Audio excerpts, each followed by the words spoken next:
बहुत बहुत स्वागत है।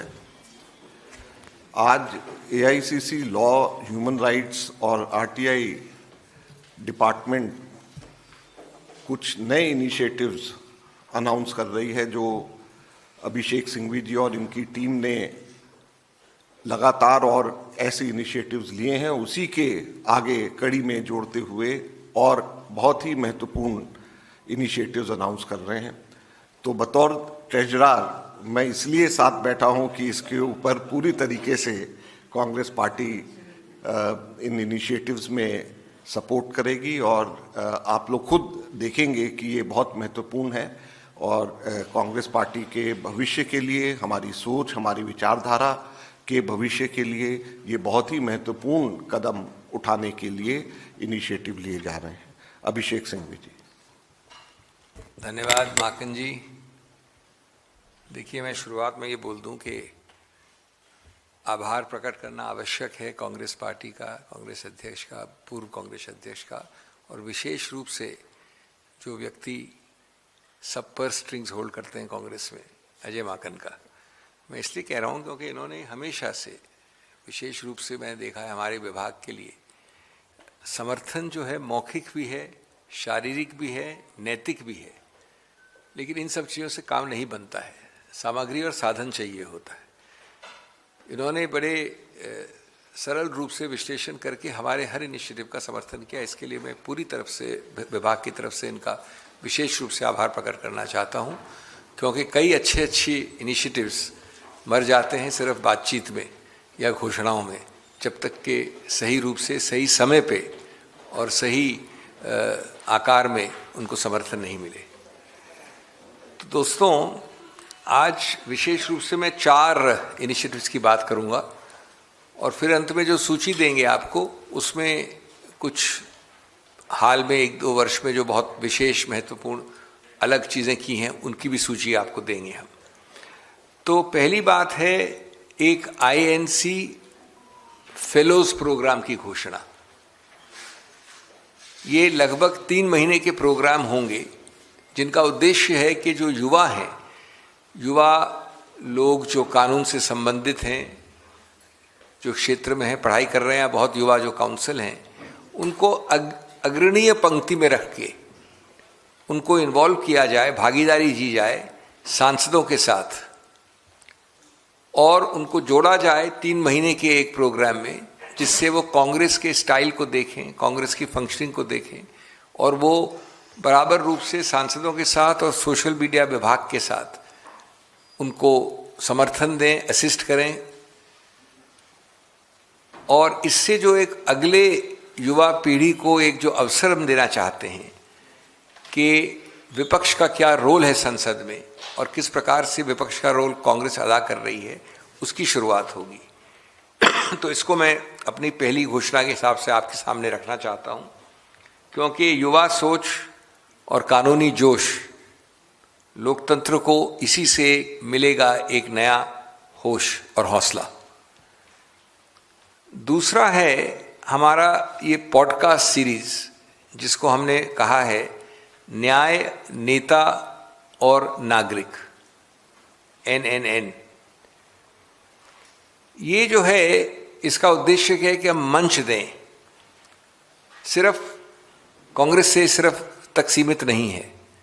इसमें सुप्रसिद्ध वकील सिर्फ नहीं होंगे, युवा वकील भी होंगे, वरिष्ठ विधिवेत्ता भी होंगे और जो डेजिग्नेटेड वरिष्ठ नहीं है वो भी होंगे, और उनके ज़रिए जो आज के ज्वलंत मुद्दे हैं समाज में, उनको रखा जाएगा।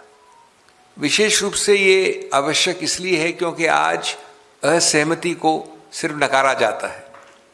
तो ये एक संवैधानिक वार्तालाप, एक पुनर्स्थापित करने का प्रयत्न होगा कि जिसमें नागरिक, न्याय, संविधान और जो लीडर्स हैं संसद में, संसद के बाहर, वो क्या कर सकते हैं, उसको केंद्र बिंदु बनाने का प्रयत्न किया जाएगा।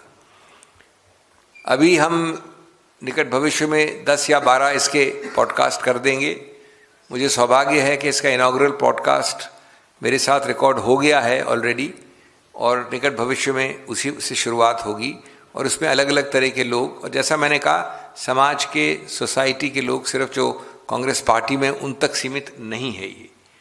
और हम इससे एक संवाद की जीत और एक दमन की हार का संदेश देना चाहते हैं न्याय, नेता और नागरिक से। तीसरा जो मैंने पहले भी जिक्र किया था वो अब काफ़ी आगे बढ़ गया है, जो मेरे हृदय के भी निकट है। मैंने इनफैक्ट जब मैंने ये वापस विभाग संभाला था तब भी मैंने इसकी घोषणा की थी, जिसको RRF कहा था, रैपिड रिस्पॉन्स फोर्स। ये इसका उद्देश्य है कि करीब करीब हर डिस्ट्रिक्ट में शुरुआत करिए, बाकी बाद में हम डिस्ट्रिक्ट के नीचे भी जाएंगे, तहसील जाने की भी कोशिश करेंगे, लेकिन एक बार हर डिस्ट्रिक्ट में कम से कम 5 और हो सके तो 7 ऐसे व्यक्ति हों कानूनी, जो खड़े होकर किसी मूल मुद्दे, ज्वलंत मुद्दे पे कांग्रेस का समर्थन कर सकें, जो किसी लीडर को वो कानूनी सपोर्ट दे सकें जो कोर्ट कचहरी में आवश्यक होता है। और इसमें हम सिर्फ मेरिट देखेंगे, जो लोग खड़े होकर बहस कर सकते हैं। ये ज़रूरी नहीं कि वो राजनीति में हो, ज़रूरी नहीं कि कांग्रेस से जुड़े हों, लेकिन कांग्रेस से सहानुभूति रखते हों, उनके मुद्दों और कॉजेज़ को समर्थन करना चाहते हों, तो वो खड़े होंगे। और ये सबसे ज़्यादा आवश्यक होता है शहरों में नहीं, बड़े शहरों में नहीं, बड़े बड़े हाई कोर्ट्स में नहीं, लेकिन डिस्ट्रिक्ट के स्तर पे, जहाँ की बहुत हद तक मैं समझता हूँ 80% एक प्राथमिक सूची बन गई है और वो काफ़ी अग्रसर है कंप्लीशन की तरफ। और इसी से संबंधित जो दूसरी चीज़ है कि हम एक डिजिटल डायरेक्टरी बना रहे हैं।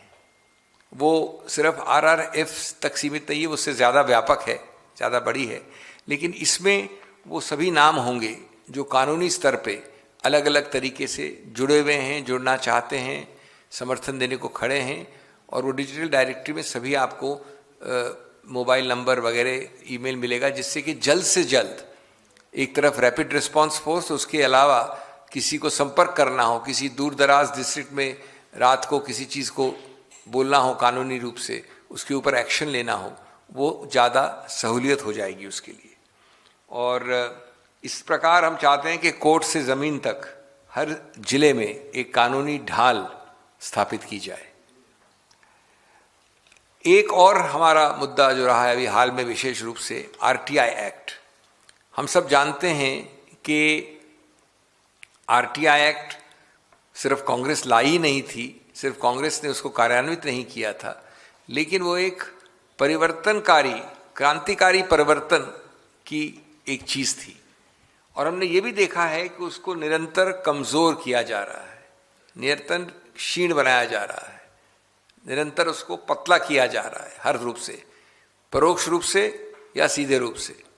और उसके हाल में भी अमेंडमेंट देखे हमने, डेटा प्रोटेक्शन एक्ट में एक और तरीका निकाला गया कि किस प्रकार डेटा प्रोटेक्शन की जगह डेटा को सप्रेस भी साथ साथ किया जाए।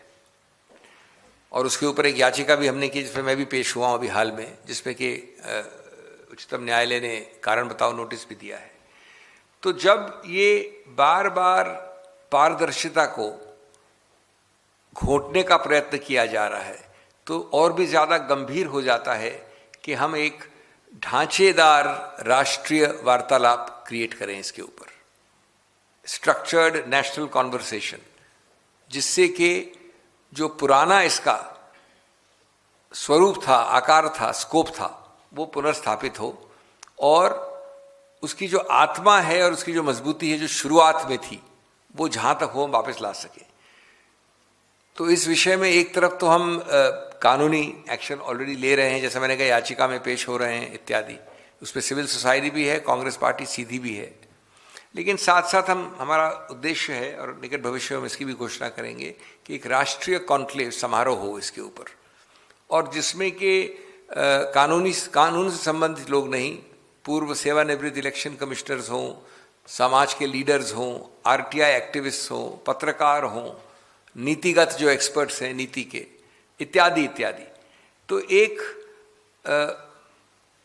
प्रॉपर लॉजिकल असेसमेंट के बाद, पूरा आकलन करने के बाद, हम चाहेंगे कि इस कॉन्क्लेव के अंत में एक रिपोर्ट समर्पित हो, जिसमें कि सुझाव हों कि किस प्रकार से ये मूल मुद्दे हैं जहाँ पर पुनर्स्थापित करना है इस एक्ट की आत्मा को और इस एक्ट के पूरे एक आकार को। तो जैसा मैंने कहा कि ये हमारे मुख्य उद्देश्य हैं।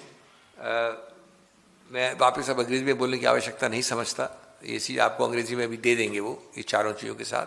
और अंत में हम एक सूची लगा रहे हैं जिसमें आप अवगत होंगे कि हाल में बड़े विशेष जो इनिशिएटिव्स दिए हैं ग्राउंड पे हमने, जैसे लोकायुक्त एक्ट में, ये बड़ी आमतौर पे अलग अलग प्रदेशों में हो रहा है कि 3 लोगों की होती है मेंबर कमेटी चयन करने के लिए। एक ये होते हैं एलओपी, एक होता है मुख्य न्यायाधीश और एक होते हैं सरकार के मंत्री।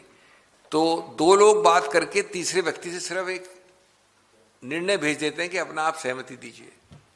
तो ये कंसल्टेशन तो होता ही नहीं है कहीं, और जहाँ जहाँ बहुमत सरकार है आज की सत्तारूढ़ पार्टी की, वहाँ ये हो रहा है। तो ऐसी याचिकाएं सफल रूप से अभी हाल में पिछले हफ्ते आई थी और उच्चतम न्यायालय ने कहा कि हम जल्द सुनना चाहते हैं। ये तो एक प्रकार से प्राथमिक रूप से सहमति का या कंसल्टेशन का बिल्कुल नकारने वाली बात है। इसी प्रकार से बेल में अभी हमने एक ही महिला जो थी सिटीजनशिप में कारावास में, उनको हमने बेल दिलवाई। इसी प्रकार से कई महत्वपूर्ण एमएलएज कर्नाटक में जिनको डिस्क्वालीफाई किया गया था उनको राहत मिली है, इत्यादि इत्यादि। उसकी सूची भी आपको हम देंगे। तो जैसा मैंने कहा कि कई सारे अच्छी चीज़ें हो रही हैं, और सबसे ज़्यादा हर्ष की बात यह है कि कांग्रेस पार्टी और हमारे ट्रेजरर साहब इसका पूरी रूप से समर्थन कर रहे हैं। ये हर्ष की बात है। धन्यवाद। बहुत बहुत धन्यवाद। Thank you.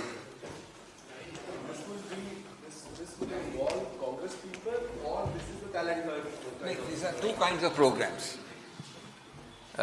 Most of these programs will have people who are associated with the Congress, but a large component of civil society, outsiders, jurists, RTI activists.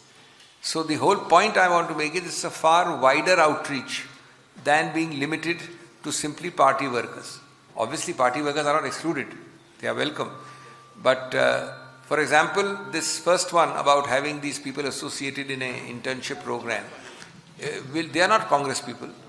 On the contrary, when they are associated with the inner workings of parliamentary democracy from the Congress party's viewpoint, they will understand how an opposition party projects itself. They may choose not to join the Congress later on, but it creates a umbilical bond at early stage, and if they like what they see, I think there should be a natural progression. Yes. Rapid response force is based on merit, those who can stand up and argue. But on the other hand, they would have to have some sympathy with the cause.